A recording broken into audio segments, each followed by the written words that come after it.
Fala turma, como vocês estão? Eu espero que vocês estejam todos muito bem. Hoje estamos já no nosso quarto dia de estudo, quarto dia de leitura da Palavra de Deus.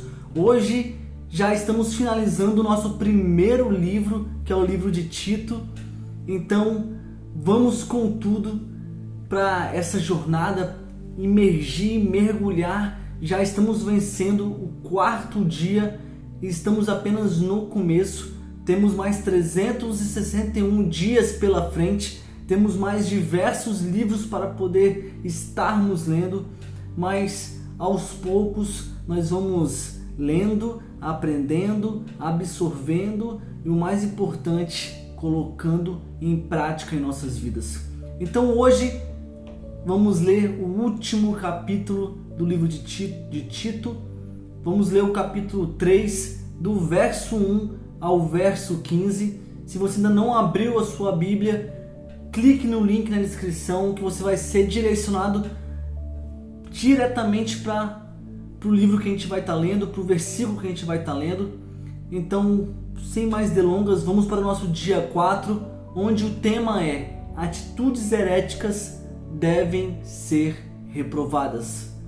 Beleza? Então vamos para o verso 1 da nossa leitura, que diz o seguinte: lembre a todos que se sujeitem aos governantes e às autoridades, sejam obedientes, estejam sempre prontos a fazer tudo o que é bom.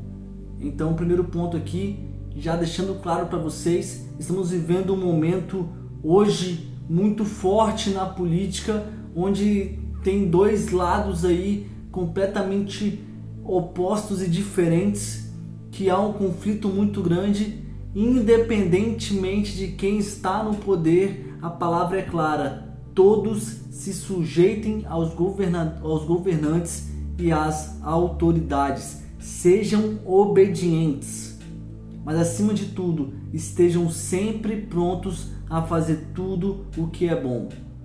É um princípio.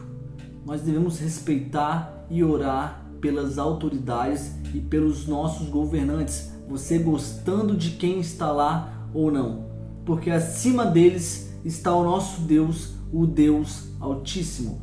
Verso 2: não caluniem a ninguém, sejam pacíficos e amáveis, e mostrem sempre verdadeira mansidão para com todos os homens.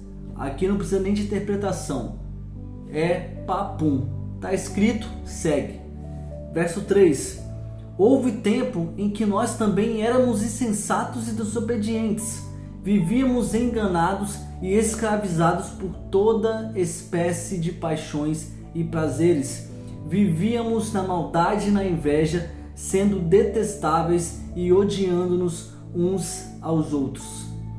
Então aqui ele está dizendo basicamente de quando a gente, da vida passada nossa, quando a gente não era ainda cristão, quando a gente ainda não conhecia Cristo.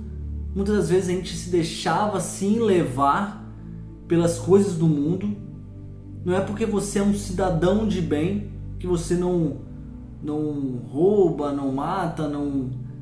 Isso é algo comum para a sociedade.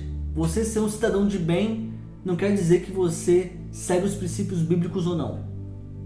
Ser um cidadão de bem é uma obrigação de todo mundo.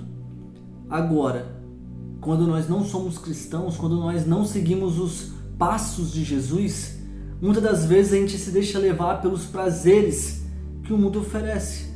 A gente é insensato, a gente é desobediente à palavra de Deus, a gente vivia de forma enganada, achando que somos os donos da verdade, ou que o que é pregado lá fora no mundo é a verdade, sendo que a verdade é a palavra de Deus.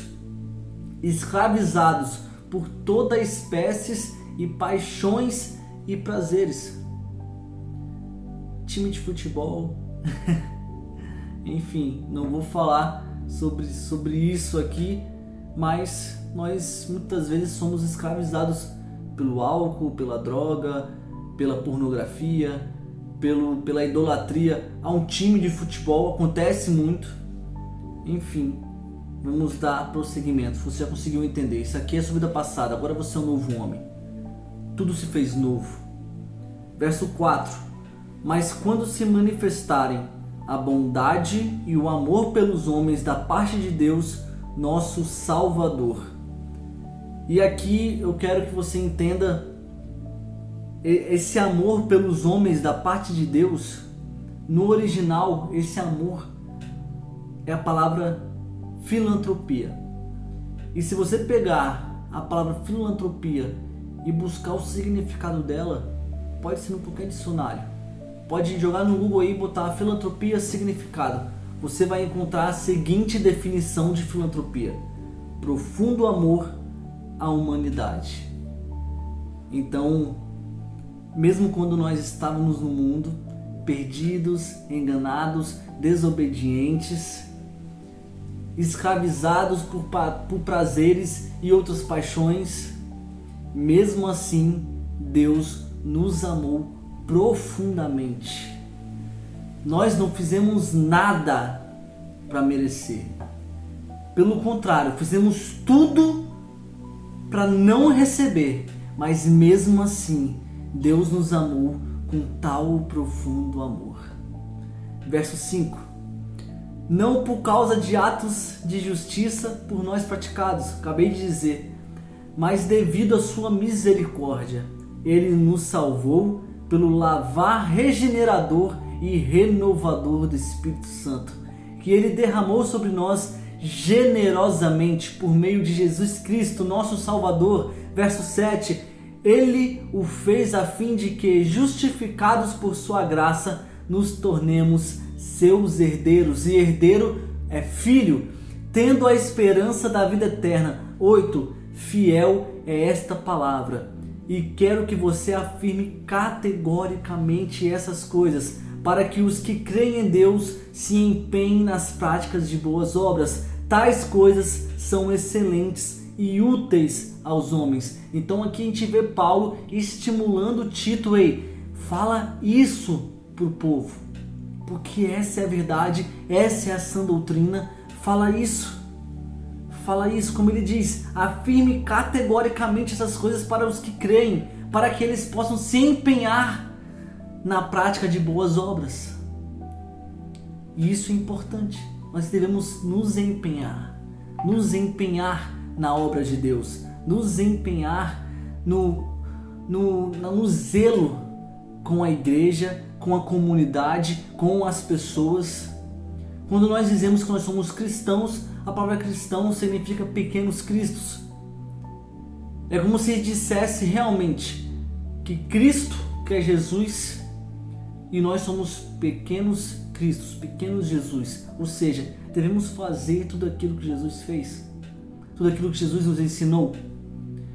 Mais do que vir à terra para poder morrer por mim, por você e ressuscitar, para poder nos livrar do pecado, Jesus, ele veio na terra para nos mostrar como o Filho de Deus deve se comportar, como um Filho de Deus deve agir nessa terra.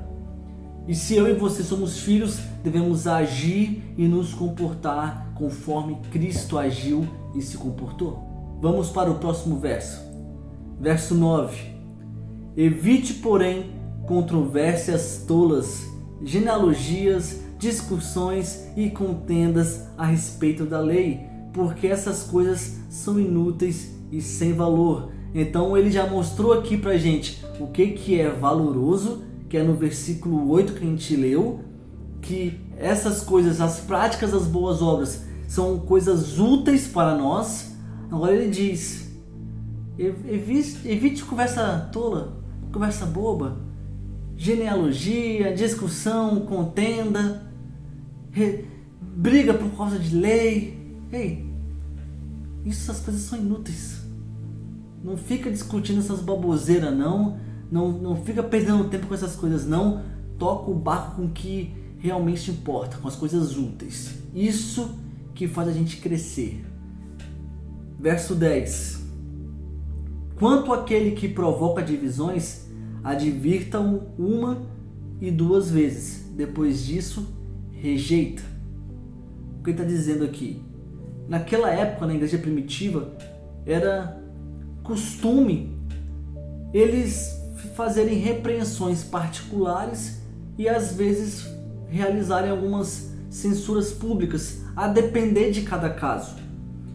E era comum eles afastarem o pecador das suas funções ministeriais, justamente para aquela pessoa dar um jeito na vida dela, porque a pessoa não pode estar fazendo as suas funções dentro da igreja, ou funções ministeriais, ou você achando que é o bambambam, mas estando em pecado e fazendo as coisas erradas, como aqui mesmo diz, se provoca divisão, se tá com conversinha tola, tá atrapalhando, afasta. E não é porque a gente está afastando que é por falta de amor. A gente afasta justamente por amor. Por amor. Quando essa pessoa é afastada, ela sente o peso. Tudo tem um sentido, tudo tem um porquê. Verso 11. Você sabe que tal pessoa se perverteu e está em pecado, por si mesma está condenada. É isso que acontece quando a pessoa está pervertida, está em pecado.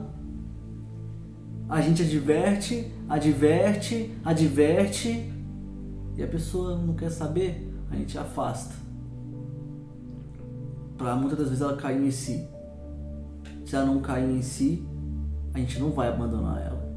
A gente vai, de algum modo, encontrar alguma maneira de trazê-la de volta. Não com as suas funções, mas entender o que fez ela se desvirtuar. Vamos continuar, verso 12. Quando eu lhe enviar Artemas ou Tíquico, faça o possível para vir meu encontro em Nicópolis, pois decidi passar o inverno ali. Então aqui Paulo, a gente consegue observar através dessa passagem do verso 12, que Paulo já não está mais preso. Ele começa a planejar suas viagens missionárias, antes dele ter sua segunda prisão em Roma. Então ele está solto, está liberto, e já começa a planejar e articular ali as suas viagens missionárias, porque a obra não pode parar, a obra vai sempre avançar. Verso 13, olha o que ele fala. Paulo era um cara fora da curva. Providencie tudo o que for necessário para a viagem de Zenas, o jurista, e de Apolo, de modo que não lhes falte nada. É interessante porque Paulo ele esteve preso em Roma uma época, aí depois ele foi liberto, e quando ele é liberto ele começa a planejar suas viagens missionárias.